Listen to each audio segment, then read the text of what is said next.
What's going on, everyone? Happy Saturday to everyone. Hopefully everyone is doing well and having a great weekend so far. It's time for the Saturday Climate Update for Saturday, July 22nd, 2023. Taking a look at the national satellite picture, you can see it is overall quiet, but there are a few things going on. Number one, we have storms ongoing across the Gulf Coast states. Number two, we do have this system over just north of Maine up in Canada that is gradually starting to exit the picture. Still a couple showers left in Maine. Number three, we do have this system which is ongoing in the Great Lakes. That is providing some showers and thunderstorms. And here in the plains, there's actually a surprise severe weather event that is ongoing right now. It didn't look like it was going to be much yesterday, and suddenly it has turned into a severe event. Let's take a look at the national hazards map. And you can see here, unfortunately, the heat continues in the south and southwest. Pay close attention to that because that heat is going to build north and unfortunately, our nice weather, which we're having here in the Northeast, it really is nice here. Northeast Philly is where I live, and it's 83 degrees outside with a dew point of 59 degrees. I don't recall the last time looking through my data of my personal weather station, which I can do. I can go back to the day I started it. I don't recall the last time that we had a dew point below 60. It's been a long time. There are some air quality concerns up in just north of the Great Lakes region. We'll get to that in just a second. Taking a look here at radar, you can see the storms in the south, and they are fairly impressive. There's been quite a few storm reports out of Georgia so far. Taking a look at the record here, we do have a record today up in Alaska. A record high temperature of 71 degrees was set at Barrow, Alaska on Friday. This breaks the old record of 64 degrees. Now you're thinking, 71. That's not all that hot. But again, the old record was 64, set back in 2013. That literally smashes that record. That's 7 degrees beyond what the old record was. So yes, that is significant. Let's take a look here at the air quality. Not too bad across the country. Of course, we still have concerns in California, but we do have concerns coming out of Canada. That system I just showed you, you see the trajectory of it. It's coming down from Canada, and because it's coming downward, it's pulling down some of that smoke with it. Let's go back here. You can see, look behind the system. Wish I could zoom this in, but I can't. You can see just behind here, there are some wildfire smoke concerns coming in. Will it make it to the Northeast? Remember last week we didn't know if there would be wildfire smoke making it to the Northeast in the beginning of the week, and guess what?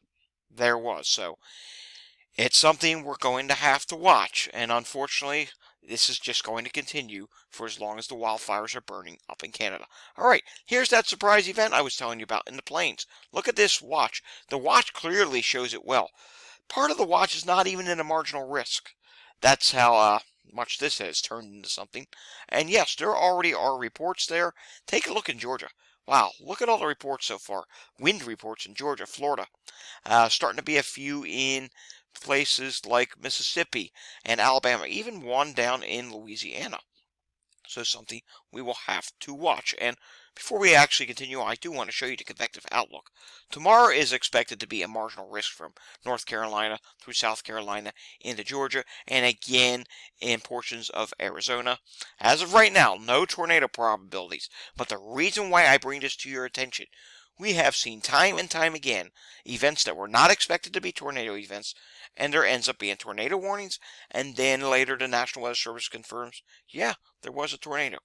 It can happen, so please pay attention to the forecast. And day 3, we do have a marginal risk up in portions of Iowa and portions of Minnesota. Keep an eye on that one. Wildfire smoke's at play, which, as you know, can make an event turn into a stronger event than expected. Taking a look at excessive rainfall, not terribly concerned until we get to day 3. Why day 3? Because there's a marginal risk that's over the mid-Atlantic and portions of Pennsylvania and New York, where there has been so much rain already. We're going to see some showers and thunderstorms. Maybe there'll be some training, and if there is, that does pose a flash flood threat. Let's take a look at the Hurricane Center. Don, it surprised us. I thought it may, but it surprised us even more. It actually became a hurricane at 75-mile-per-hour winds and 988 millibars. This is as of the 5 p.m. update. And take a look at this. We have this system down here. I'm telling you, this system down way down to the south, I originally thought maybe Cuba would have to watch it. No, it's very disorganized. But what I do want to show you, look at Don. There's actually, if you look real closely, there's actually an eye on Don right now, and I can actually show you this better. Take a look at this. Look at that loop. There's actually an eye wall on Don, so surprise, surprise, it went over an area of warm water in the Gulf Stream, and it became a hurricane. We'll see how long this lasts. Eventually, it will come into cooler waters. Moving on, let's take a look at the HRRR model for the rest of today. Here's the storms down south. They're going to continue southeast. There could be some lingering storms over Louisiana and Mississippi, and there may be another threat again tomorrow. We'll have to watch if that gets upgraded to a slight risk. It's possible it may. I mean, the HRRR here actually is a little bit impressive. Then we watch this system. This system kind of stalls out, and then it will link up with another system, and things will get really interesting as we head into Monday and Tuesday. And look what happens here. I'm just going to flip through a couple different models. Here's the NAM model, and watch what happens here. You can see the NAM doesn't do really a good job at showing much in the way of moisture, but you saw at the end of the HRRR, there was a slow-moving area of convection over Delaware. I believe that's going to be a warm front that's going to push north, and we've seen models miss convection on warm fronts this year, so it's something we'll have to watch. Behind that, there's going to be a stalled boundary that sets up here for a couple days, and mind you, it's going to be very warm in the northeast, mid-90s in places like Philadelphia, Washington, D.C., Roanoke, Virginia. Even you're going to be very hot, so yeah, unfortunately hot and humid, and maybe more flash flooding concerns. Let's take a look at the RGEM model. We'll have to look at the 12Z model because the 18Z run is not in yet. And let's take a look here. Let's see what the RGEM model does. And you can see here, it does try to show this warm front, and with that, there's also this boundary that just stalls. And yes, this is something that I am concerned about, and we'll have another threat on Tuesday. Right here, it's not showing that much moisture, but I really think it's underdone. I think there's going to be slow-moving storms that pop up. All right, moving on. Let's take a look at the longer range forecast real quickly, and you can see here the GFS again is showing that system, and it's also showing the system that's going to enter the picture on Wednesday up into the Great Lakes. I do think we're going to have more systems that we're going to have to watch. There'll be more severe threats in the plains, and eventually we're going to have to watch these boundaries that come down from Canada. There could be a few severe weather threats in the Northeast, with one big one being potentially on Friday from the Great Lakes on up into New England. It's almost going to be like a backdoor cold front, like a boundary that literally comes straight south. Look here, what happens. It literally just comes straight south. Then we have this system that tries to get going over Chicago next weekend. And mind you, in convective land, this is pretty far out, but it's one that I am paying close attention to. It could be another flash flood threat, because look here, it doesn't move all that fast. It doesn't finally clear the mid-Atlantic coast until Sunday, and it develops off this boundary on Friday. So basically, you're going to have a low that rides along the boundary, and look at this. You have more threats afterwards.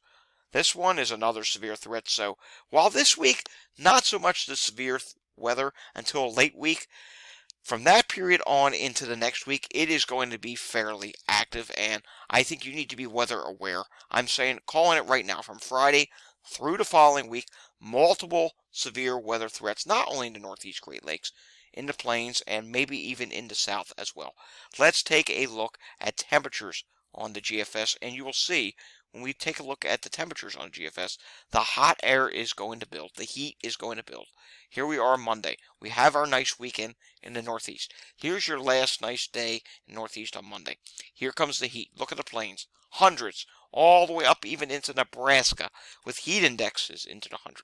Then we get into Tuesday, and you'll have to look real closely, but I-95 corridor, 90s. And look at this, central Pennsylvania, even upper 80s, and then it gets even hotter on Wednesday. And that's when the peak of the heat's going to be. Wednesday through Friday in the east, it's going to be really hot. Look at this, upper 90s, just tremendous amount of heat. The plains continue as well, and this building of heat over multiple days of heat and humidity is going to be what triggers all that moisture to gather along this front. It's going to be like a vacuum cleaner where that low is, and it's going to suck it up and it's going to release it. So I do think there is going to be a flash flood threat next weekend, generally from Chicago through to the mid-Atlantic regions. You're going to have to watch. Could there be a mesoscale convective system? It's possible. We'll just have to watch how that unfolds. Beyond that, things could actually get cooler in the Northeast. Look at this. Lows in the 50s up in New England. When's the last time you heard me say that? It's been a very long time, which, to be honest, going into August, that is something that can happen. And you can see here, multiple days of cooler weather in the Northeast. But look at Texas through the plains as we get into the following week. Extremely record-breaking heat, even in the West Coast, California. I haven't mentioned you that much. There's not much in the way of precipitation coming your way. However, you do have a lot of heat coming your way during the next 2 weeks. The hot summer is going to continue, and the wildfire risk in California, because it is now wildfire season, that is going to increase. Taking a look at the drought concerns. I think we're going to do some more after this heat. I think from Chicago into the mid-Atlantic, we're going to wipe some more of this out, because that system, I think it is going to be a wet one. And we'll have to watch here in the plains. Not certain what's going to happen there. Everything is so scattered and isolated in nature and not consolidated that I don't think we're going to be losing these drought concerns. And of course, southern Texas, unfortunately, the drought continues for you. And we'll have to watch California. At some point in time, I know you had a wet winter.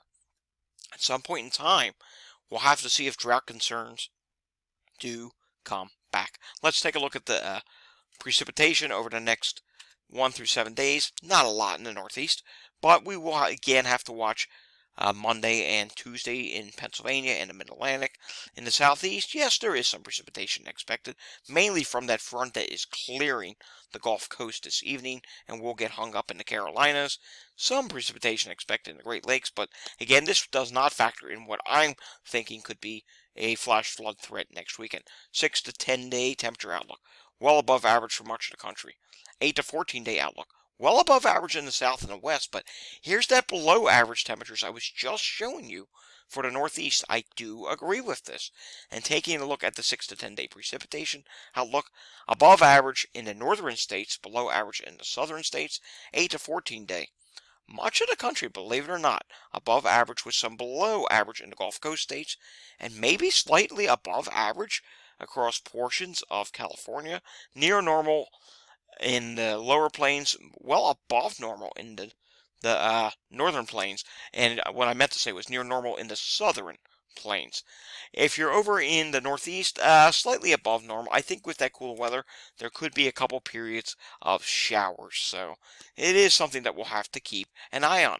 Alrighty, folks, that does it for today's climate update, weather update. We'll have another one again tomorrow. If you like this update, give it a thumbs up. If you want to see more content like this, subscribe to my channel down below. If you know anyone that's interested in climate, weather, or would love to see this information, by all means share it with them, and have a great afternoon, everyone. Take care. See you all again next time.